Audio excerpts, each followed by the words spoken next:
Welcome to the worship service of the First Unitarian Church of Hobart. My name is Barb Langle, and I participate in the life of the church by serving on the Board of Trustees, among other things. We are a religious community of people with diverse beliefs and shared values. Our diverse beliefs are expressed in our 6 sources, and our shared values are expressed in our 7 principles. Both can be found online at uua.org.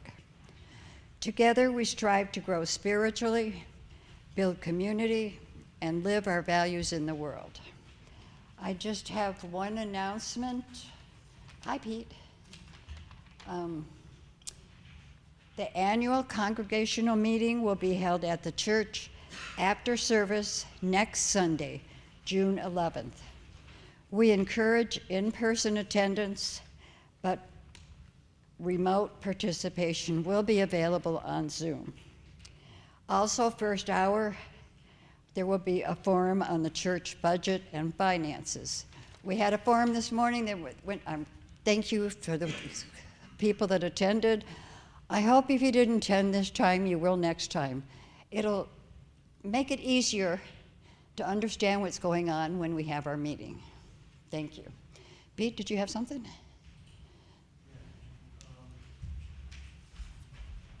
Good morning, friends. Since it's the first of the month, we announced what the loose change for social change will be for the month, and this time it'll be the Multicultural Alliance of Valpo University, which helps marginalized students, including the LBGT Alliance of Valpo University, run events and get transportation for marginalized students and others. I did want to announce that this last month, your generous contributions to the Hobart Humane Society totaled, in just 4 weeks, the loose change totaled $316.51.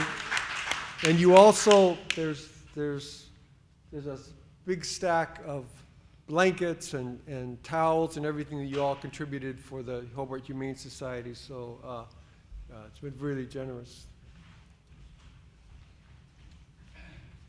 When Pastor Tom is not in the pulpit, we invite a guest or a member of the congregation to speak. As some of you know, Dan Bradshaw was supposed to speak this week. Well, he is ill, so please keep him in your thoughts. But we have Marilu Fanning, who graciously, after me begging, decided in 4 days that she would speak. So,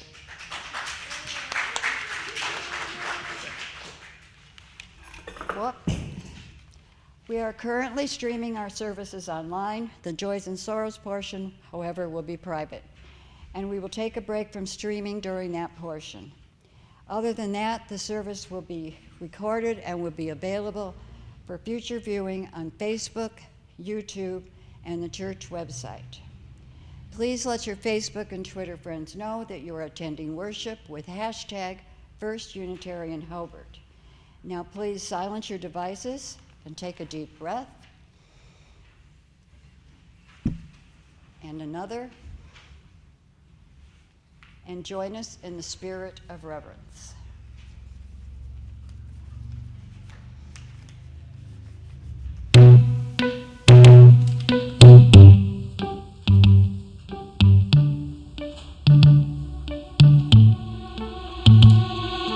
Johnny was a young boy, he liked playing at the park. And Johnny said, oh, Dad, can you take me now? Johnny was young, no one too early for that. He was at the park, he met a boy named Jimmy. He's a cutie, and he chose him. Oh, take my soul, share my crayon, share my goals. His daddy walked by with his side, said, Johnny, sit by my side. I'm gonna give you the best advice you'd ever heard in your life. See that boy named Jimmy, yeah, he's a cutie, but no, Johnny, no. Johnny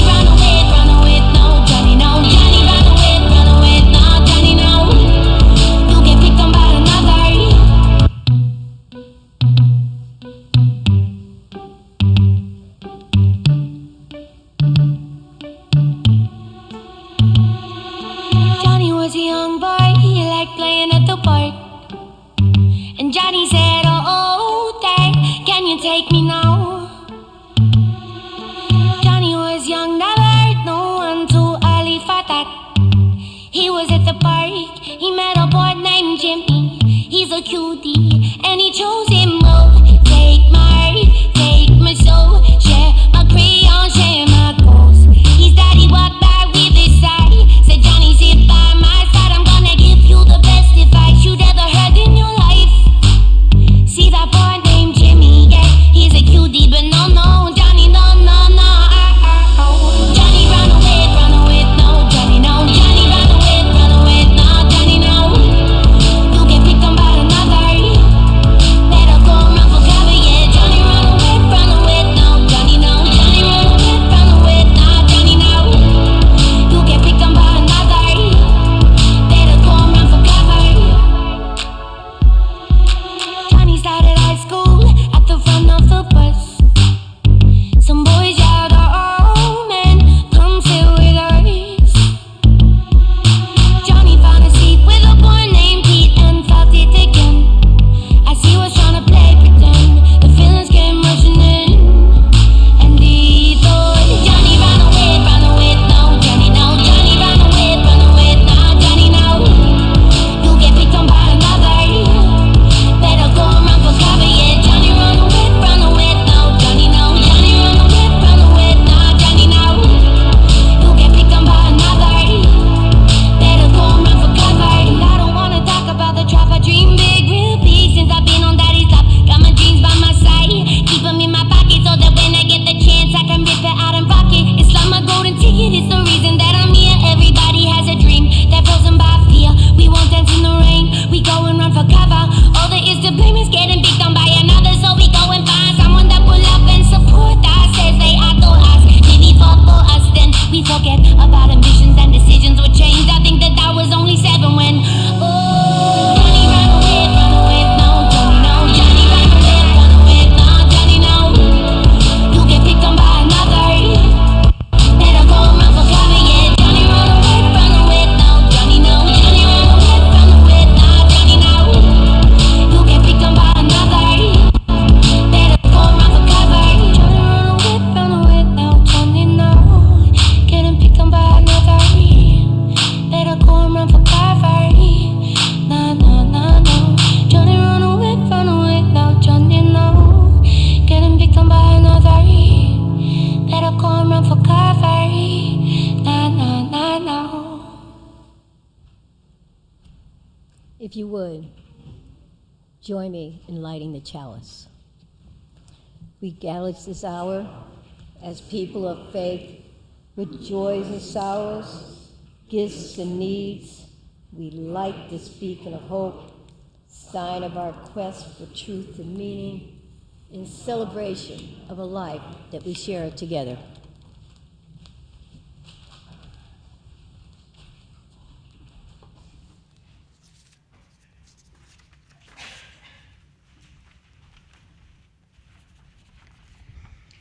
Opening words are I Won't Pretend by J. Warren Welch. I won't pretend that I could ever possibly understand what it must feel like to be born in a body that you know just doesn't belong to who you are. But I do understand what it feels like to be hated for nothing more than being who I am. And I will always be on your side. Opening hymn is number 18, What Wondrous Love.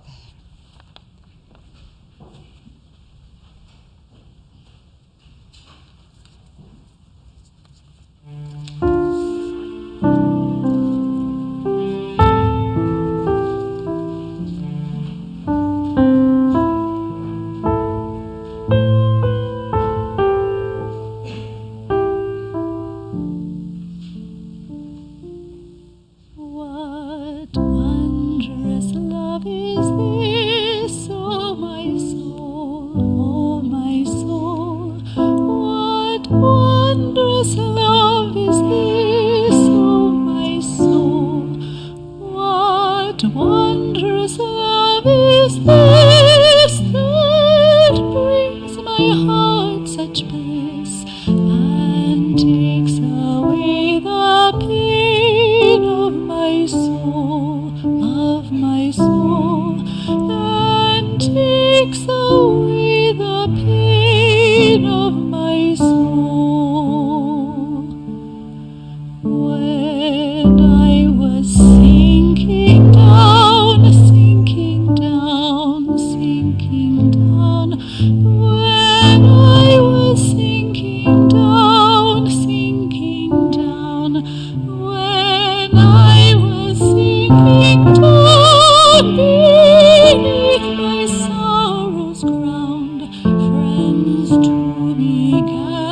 round, oh my soul, friends to be gathered round, oh my soul, to love and to all friends I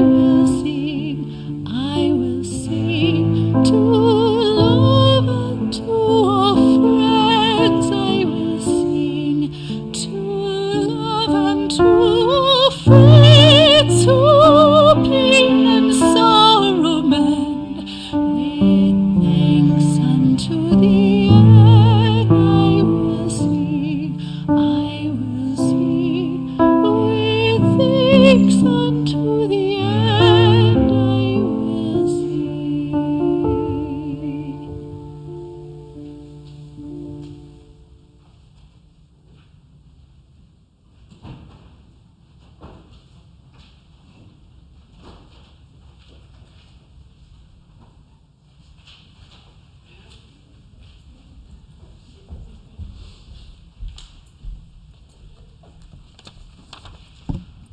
Please remain standing and join us in the affirmation of faith. The words are printed in your order of service, and they are also on the screen. Love is the doctrine of this church. The quest for truth is its sacrament. Service is its prayer. And this is our covenant. To dwell together in peace, to seek the truth in love, and to help one another. We are striving to create a worship space which is both spiritual and safe. Forgot about that. However, we recognize that not everyone can attend in person. We extend a special welcome to everyone who is joining us virtually today. Thank you to our tech team for making the live streaming and recording possible. For those present in the sanctuary, please take a moment to greet your neighbor by waving your hands and letting the warmth of your smile fill the spaces between us. Hi, Marilu.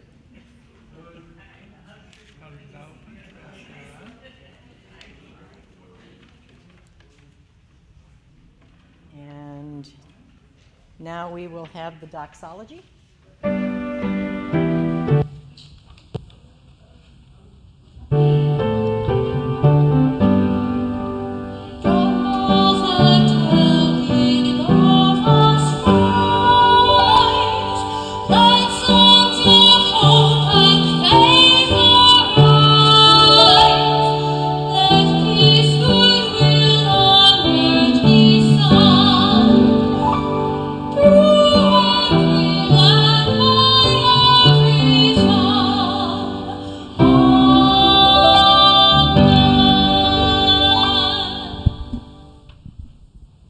This congregation expresses our deepest sorrows and greatest joys in community.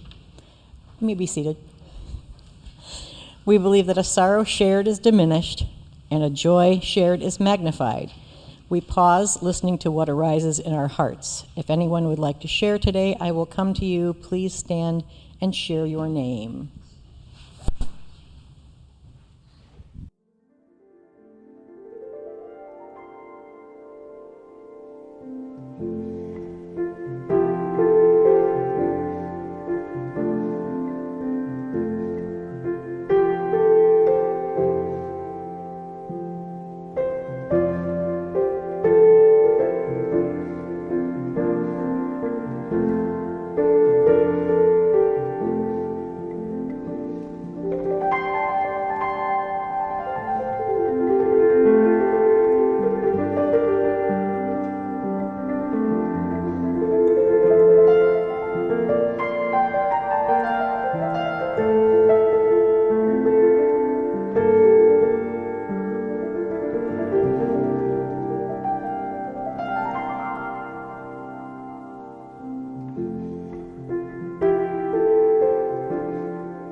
We lift up these joys and sorrows and hold them in our hearts, including those too tender to share aloud.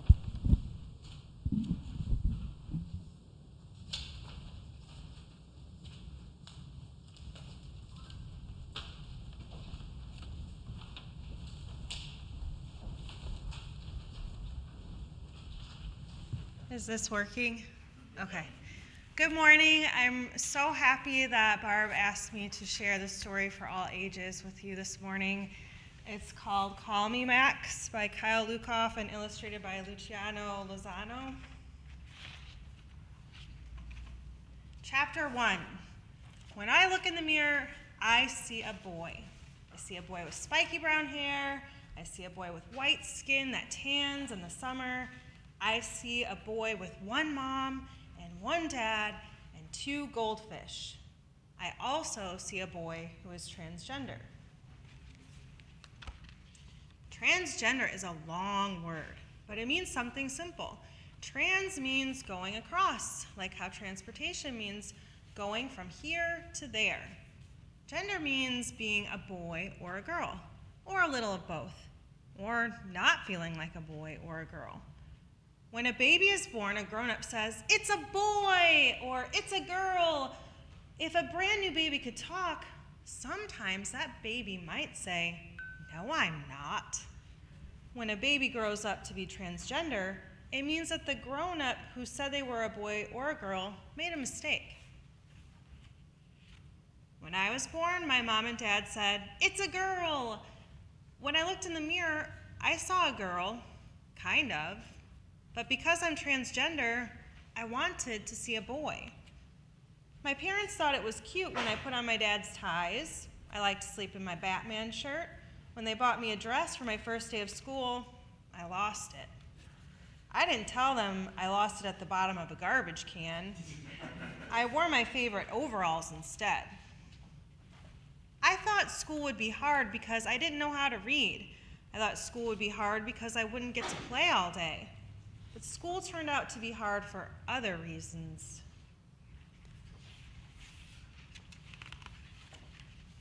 Chapter 2. On the first day of school, the teacher called out our names. Emery, here. Stella, me. I raised my hand when she got to my name. She looked at me, and then at the list of names, and then back at me again. I wondered if she thought my name didn't make sense for me. I felt that way too. "Can you call me Max?" I asked. Max is the boy in my favorite book. She nodded and wrote it down. I won't tell you what my old name was. That's private. I had to go to the bathroom after snack. At home, there is one bathroom for everyone to use. When I went to the store with my dad, I went into the bathroom with him. When I went to the movies with my mom, I went into the bathroom with her. But at school, I had to pick which bathroom to use. When I went in the girls' bathroom, a girl ran out. She thought I was a boy. I didn't mean to scare her, but I liked that she thought I was a boy. I used the boys' bathroom instead, but when I came out, I saw kids giggling and pointing. I decided to hold it all day and try not to drink too much water no matter how thirsty I got. Chapter 3. Making friends was easy. Everyone asked if I was a boy or a girl. I told my friend Teresa that I wanted to be a boy. She asked me why. "Because I like climbing trees," I told her, "and looking for gross bugs." She looked mad.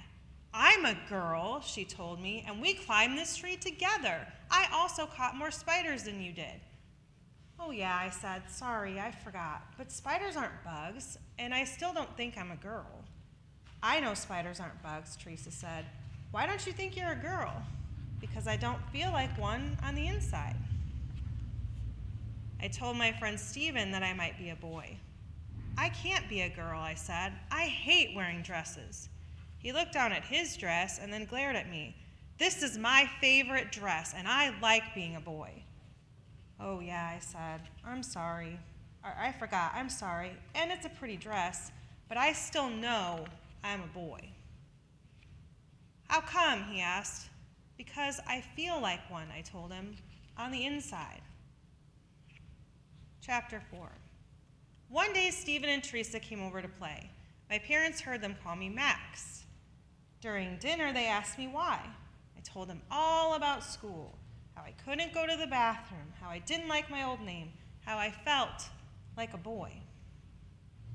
My mom and dad talked to my teacher, and we found a group for kids like me, boys and girls and kids who weren't boys or girls.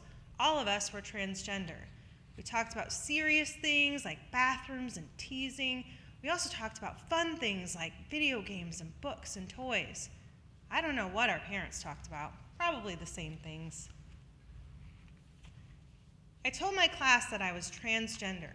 The boys got used to having me in their bathroom. The girls didn't want me in theirs anyway. Teresa and I kept climbing trees and finding gross bugs. I still didn't want to play dress up with Stephen. Some of the girls in the group gave me their old boy clothes. I gave them some of my old girl clothes. Being a boy isn't better than being a girl, but being myself is the best.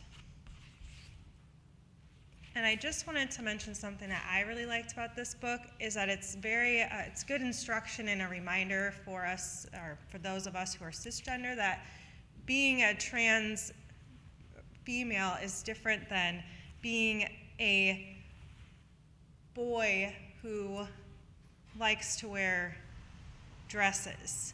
And being a trans male is different than being a girl who likes to do boy things. I think that's important for us to keep in our mind, that it's this core feeling inside. And thank you again for allowing me to share this book with you.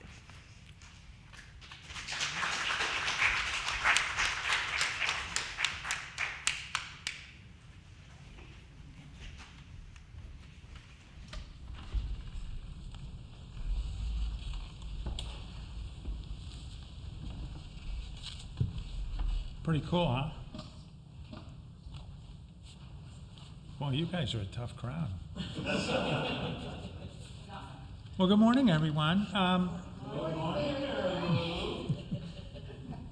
No, this wasn't the call and response portion yet. Now, it is so nice to see everybody here that came out early on a Sunday morning just to see me. Now, you did come out here just to see me, right?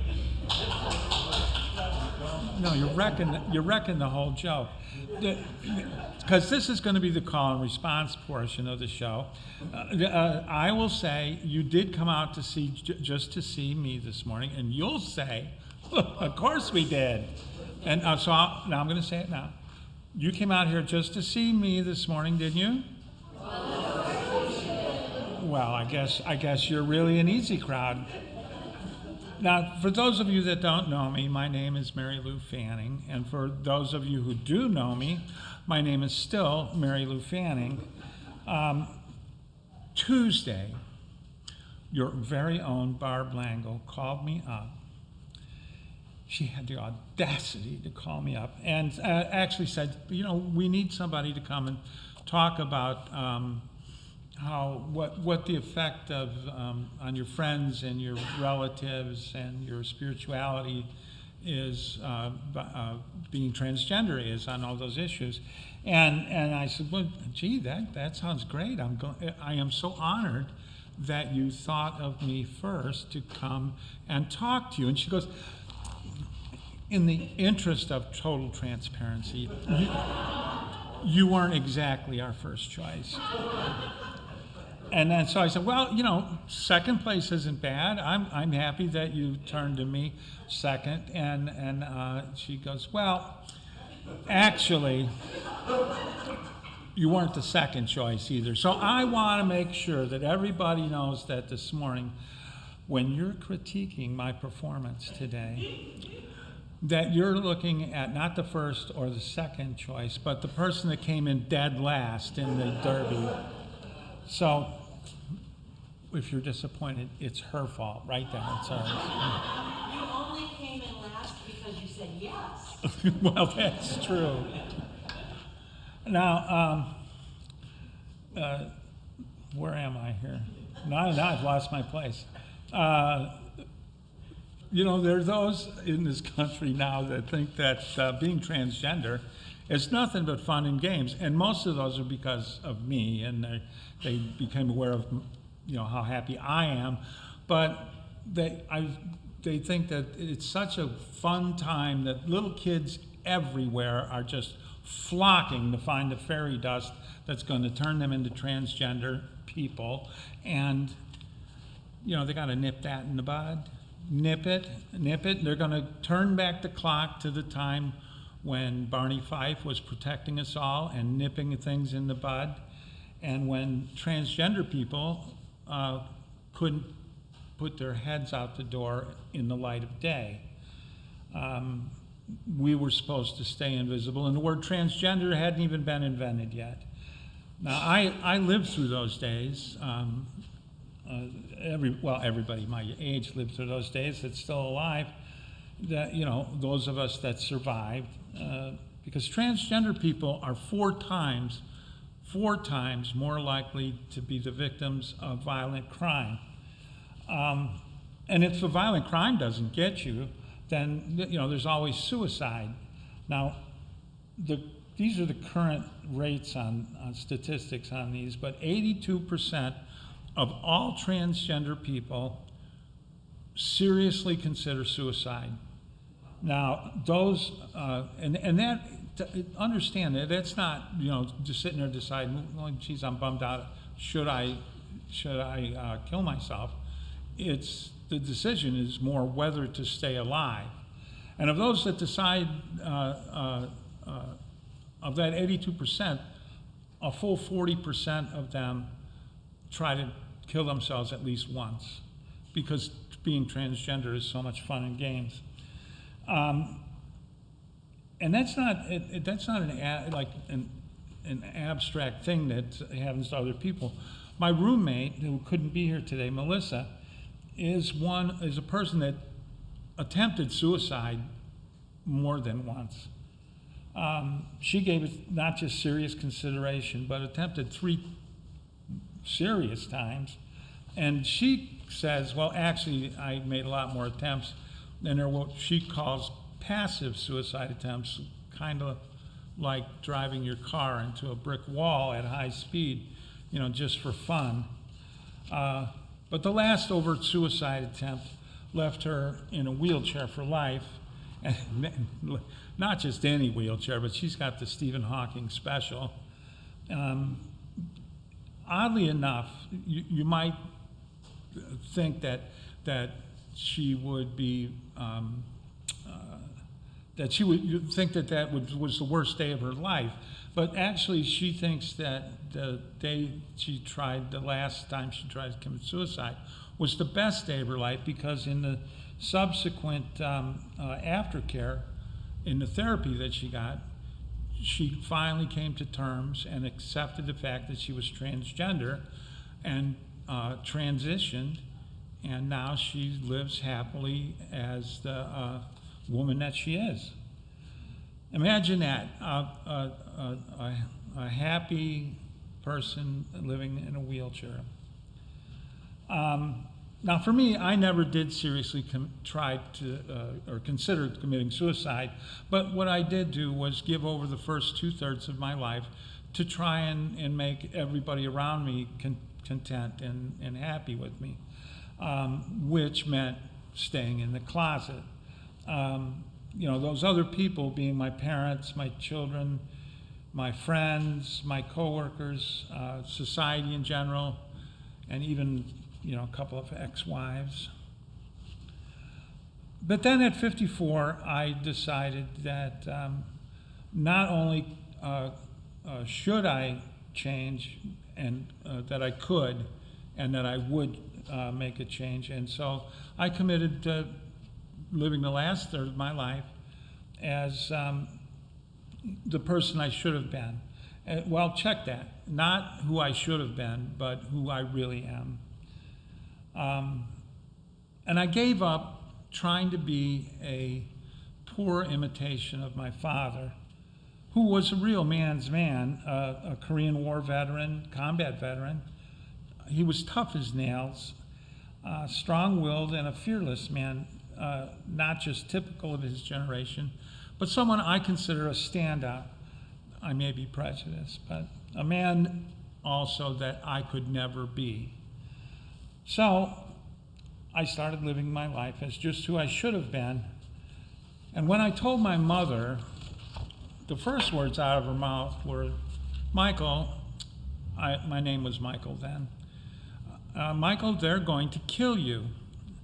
And then she followed that up with, you're going to have to promise me that you're never going to tell your father or let him find out, because he'll blame me and I'll never hear the end of it. So I dutifully promised my mom that I would never tell my father, and sadly, I did keep my word at that. It wasn't that hard to keep because they lived down in Arkansas at the time. I lived up here, locally here, and drove over the road, so I rarely got the chance to see him in person.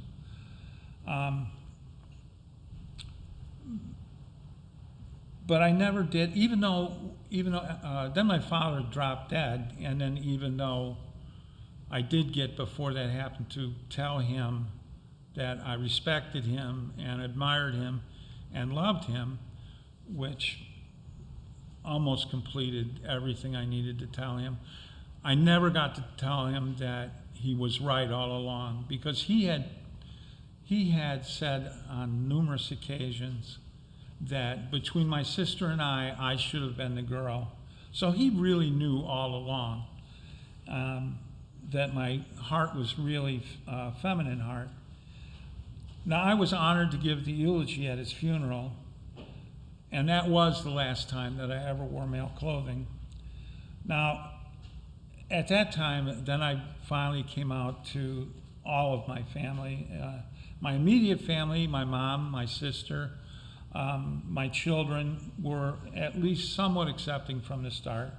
My mom and my sister wanted to be supportive, and it took them some time to actually be supportive.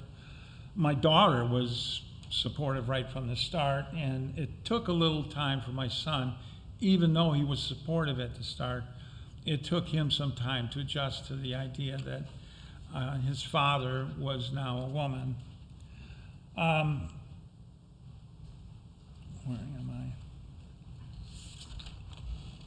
I? Now, I was lucky. Most transgender people, I shouldn't say most, but many transgender people lose their whole families and all of their friends, and are, when they transition in the beginning, are all alone in the world. My family stayed in my corner. All my aunts have been very, very nice to me. My only surviving uncle refused to talk to me anymore. About half of my cousins joined him, but then half of my cousins, stayed in my corner. And then there are friends. There's only one friend that made the cut, and he and I have been friends since our first years in high school. He's the only one that it just didn't matter to. He just didn't care. And I talked to him just the other day, and as well as today, he's here in the audience. And we bonded just the same way over the phone the other day about music and bands and musical things that we did exactly the same way in high school. So I really appreciate him for that. With the gay and the trans community, though, I've made, after I transitioned and lost all my friends, I've made better friends, obviously longer lasting friendships. People that really care about me and I care about them. And my children now say that I am a far happier and nicer person. And you can have that on good authority. My granddaughter, who I talked to just a few days ago, said to say that she agrees, even though she wasn't even born before I transitioned. But it's on her authority that you can trust her on that. So let's talk a little bit about a subject that's going to have a lot of landmines in it, because when it comes to religion, especially here, we all have probably a diverse outlook on religions. Now, I was baptized, raised, and confirmed a Methodist, and we weren't an overly devout family. My mom was more devout than my dad. He was pretty ambivalent about religion. Now, my mom seemed to have a little bit of Catholic envy because the only really religious thing we did when we were children was every week we had fish sticks on Friday. She didn't make us go to church every Sunday, but we did make all the major religious holidays.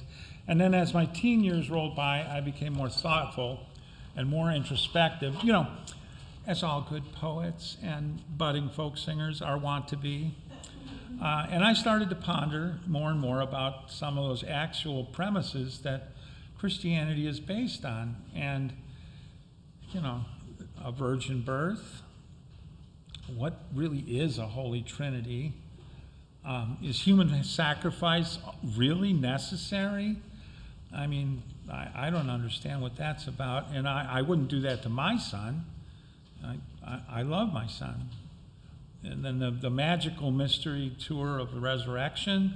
By the time I entered the Navy, I was in my late teens, and I found there was little about any of the variety of Christian faiths that made any real sense to me. And I'm going to oversimplify here, but in a nutshell, let me just say that while we in the adult world, we no longer believe that things in the real world work as if by magic.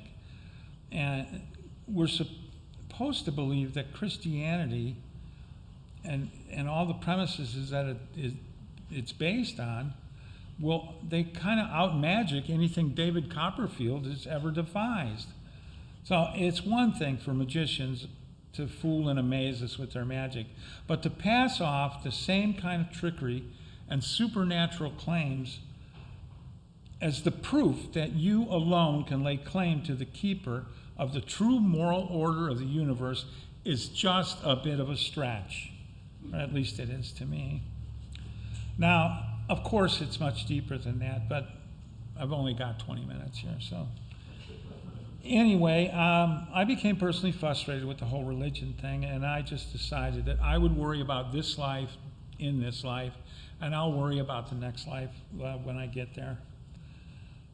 So while I was done with Christianity a long time ago, Christianity has not seemed to be able to be done with me, especially since my transition. Christianity's been waging a not-so-subtle jihad against me and all of my trans brothers and sisters. And if ever I had any doubts about the strength of my rejection of the Christian church and the evil that it managed to foment over the last 2,000 years, those doubts are totally gone.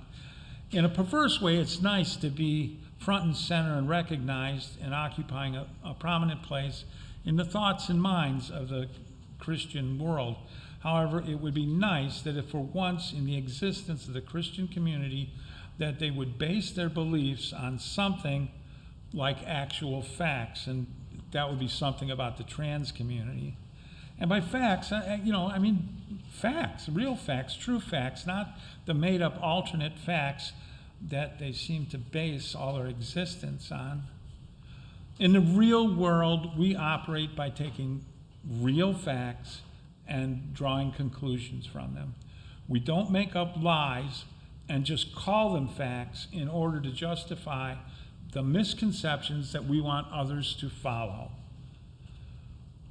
Or at least that's the way the rational world works. It might be just me, because it sure seems that for a large part of the Christian world, it's become true that the more outrageous your level of hypocrisy, the more batshit crazy that you are, the more Christians buy into whatever you're slinging. Now, whether it's the Nazism or fascism of the 1930s that ended up with the murder and killing of over 50 million people in World War II, or the white supremacists and QAnon loons of today that are threatening our democracy, the common thread through all of that is the Christian faith. Now, of course, you people if I can say that phrase, thank you.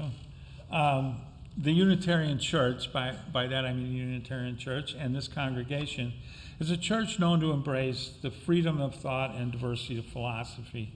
So I am figuratively and literally preaching to the choir. Now, as I've said before from this very pulpit, that I'm not really behind today. You know, I could have been behind that, couldn't I? Never mind. But thanks to you guys, I'm able to live my life as myself and be able to be here today and speak to you directly because of the leadership that this church has always taken when it comes to the right of the LGBTQ community to freely exist. So once again, I personally want to thank all of you for making such a difference in my life as well as the lives of everyone in the LGBTQ community. Your leadership is invaluable, and I am living proof that you do make a difference. So as always, thank you. Thank you from the bottom of my heart, and thank you for having me today. If anyone has any comments or questions, now would be the time.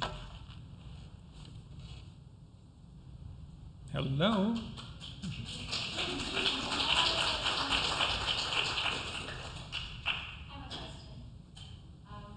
As a former Christian, I really do love my religion, or loved it.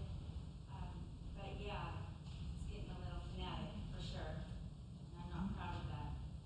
I do wish that Christians continue to live as Jesus taught. And I just wanted to say, thank you for your talk, thank you for being here. Well, thank you. Christians are so fanatic. Yeah. Thank you. Thank you.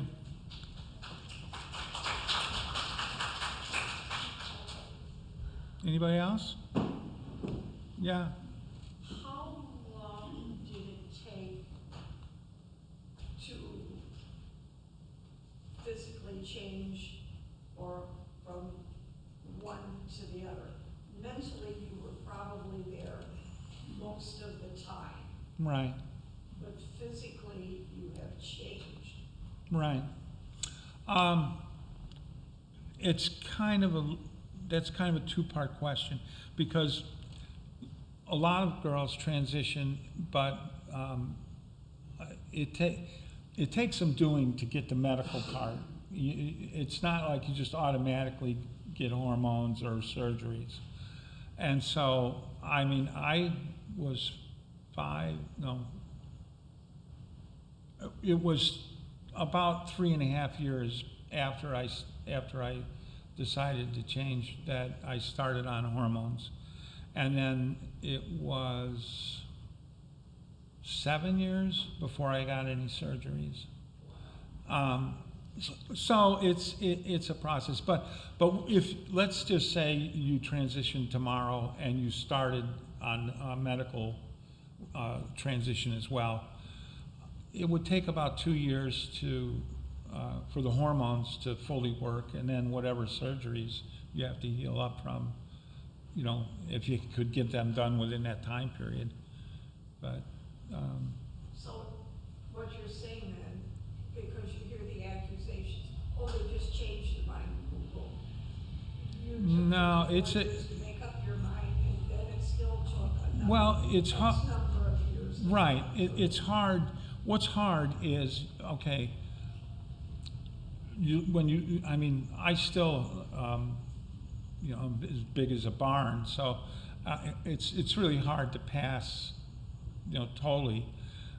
And for some men, or I can really only speak male to female, but for some, it's fairly easy. Like Charlotte here was pretty feminine looking without any hormones and without any kind of surgeries.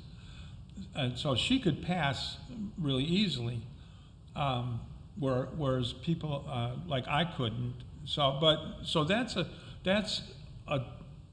choice. When you choose to do that, you have to realize that you know you're not going to just blend in, and you know, you're going to have to put up with all that comes with.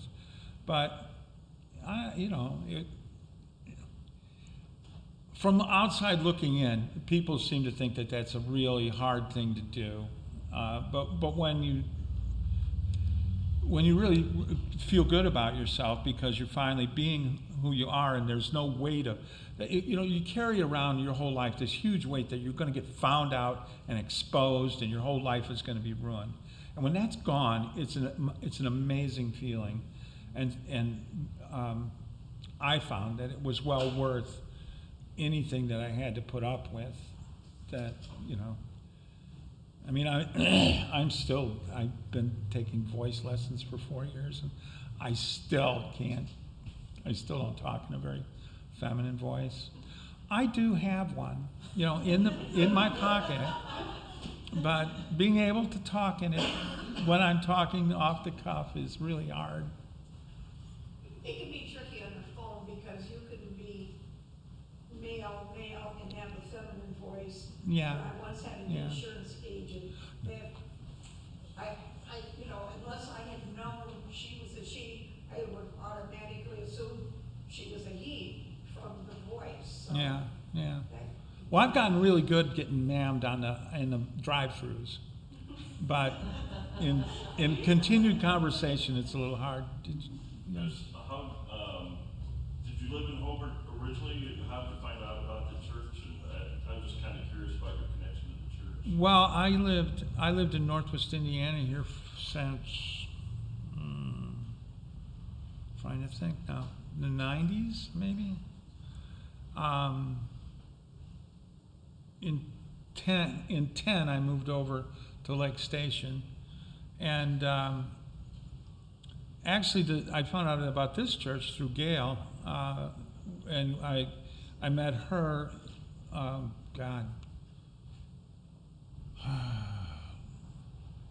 12 years ago, 10 years ago.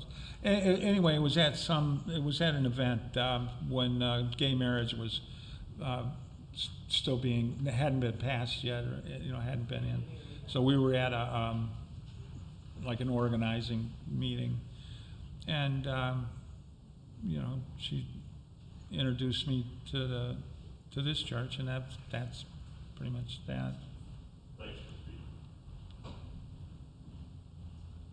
Yeah. Hi, I'm Vivian, and as a lesbian woman, a gay son, many transgender friends, and those in the spectrum, I want to thank you. You're the one with the biggest personality that I've ever known, and I appreciate that. I do. Thank you. Well, I was going to pass myself off in my old age as an almost made it folk singer. So that didn't work out so well. But I had stories about, how I taught Bob Dylan everything he knew, all ready to go. But it just wasn't to be. But, yeah. With the laws that are all now being passed, do you have any comment you would like to make on the under 18 law that they want to pass? They're all based on fallacies. That whole movement, which is fueled by the hard Christian right, is everything every argument that they make about the reasoning for making those laws are all based on fallacies. This was kind of what I was alluding to when I was talking about it, was they make up things about the trans community, and especially about trans children. One of the things you'll hear from them all the time is, trans kids we're going to stop surgeries on trans kids. No trans kids have surgeries, none. They don't do it. They won't do it when you're under 18. The only thing that they'll do for trans kids, and if you ever watched I Am Jazz and watched her grow up, is they'll give you hormone blockers or puberty blockers to stop the onset of puberty. But those are for kids that, like Jazz, have come out of the womb saying, I'm a girl, not a boy, and has been obvious. If you ever saw the films of her when she got, featured on Barbara Walters when she was 4, you would never ever even think that she was a boy. And there are plenty of kids like that, and by the time if you let them go through puberty, it's devastating to them, and puberty blockers don't hurt not anything. If a child, if they're so worried that they're going to change their mind and want to retransition, there's no detransitioning from puberty blockers. They just halt the onset of puberty, and if you stop taking them, you have puberty. So that's just one fallacy that they base their arguments on. But all of those laws down, in the South and in the West, in all the Republican areas, they're all based on lies. And I don't know. I don't know how else to. It's pretty upsetting. I'm sorry if I get a little into it when I talk about that, but. No need to apologize. Anyway, I guess is that. So everybody can go home. Not yet. Back away from the mic.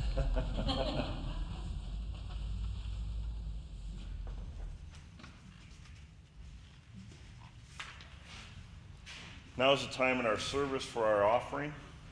We give to remind ourselves of how many gifts we have to offer. We give to remember that we are part of something bigger than ourselves. We give because we believe in music and friendship.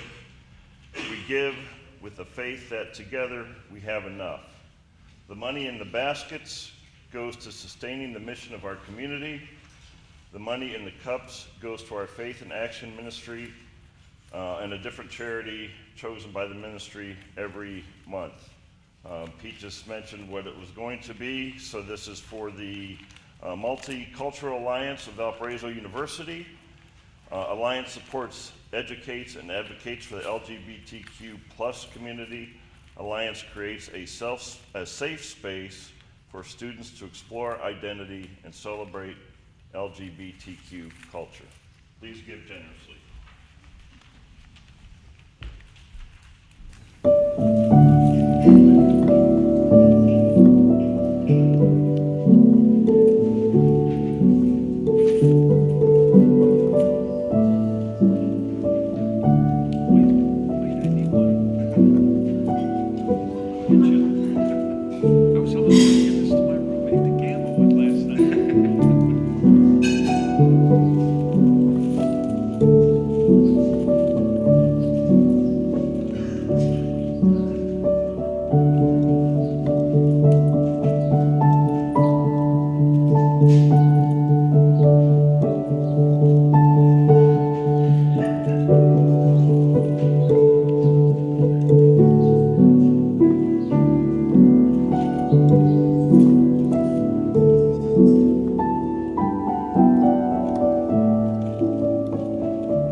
Wait, don't forget me.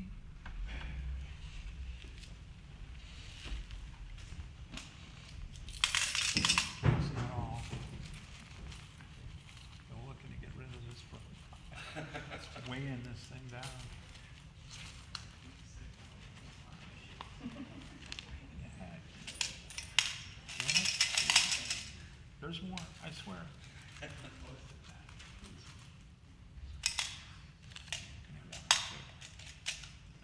That's it. That's all I got. For your gifts and your generosity and your persistence for digging that change out. Thank you very much.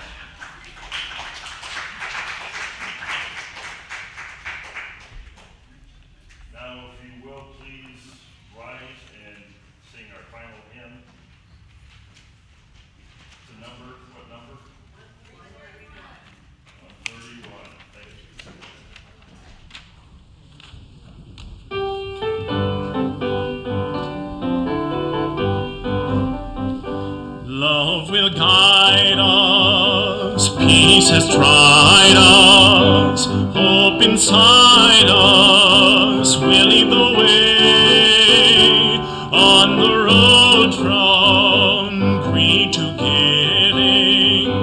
Love will guide us through the hard night. If you cannot sing like angels, if you cannot speak before thousands, you can give from deep within you. You can change the world with your love. Love will guide us, peace has tried us, hope inside us will lead the way on the road from greed to giving. Love will guide us through the hard night.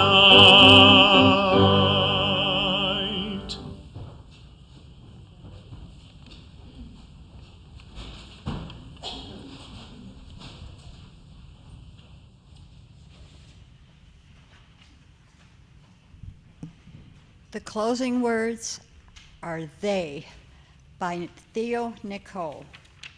This person I know wants to be called a they. It could bring us much closer to see them that way. It's a strange thing to think and harder to say, but they is so happy when the effort is made. For all the theys and thems, it is this that I pray, we can be kind and accepting and just let them be they. Thank you.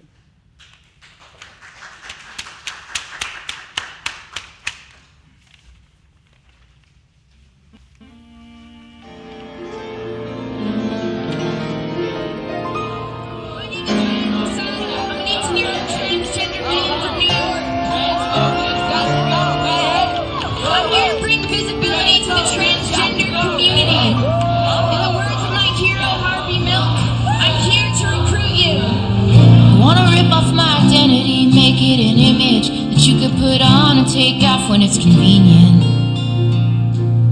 But I've been living this way for years. It's not something that I think of much except when it's thrown in my face in the form of a sucker punch. And you would sing a sad song too. So we go around, we preach and preach, wishing that the world would catch on to the messages that we teach. But it seems like they're still stuck in 1943. Is it 'cause how they were raised? Maybe their mamas told them to fear those who are authentic and brave. 'Cause that's who's gonna change the world. So we're taking the streets, we march, brothers, sisters, siblings in arms, and we're raising our voices, we march to be heard, near and far, stronger together than we are apart.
Please join me in extinguishing the chalice.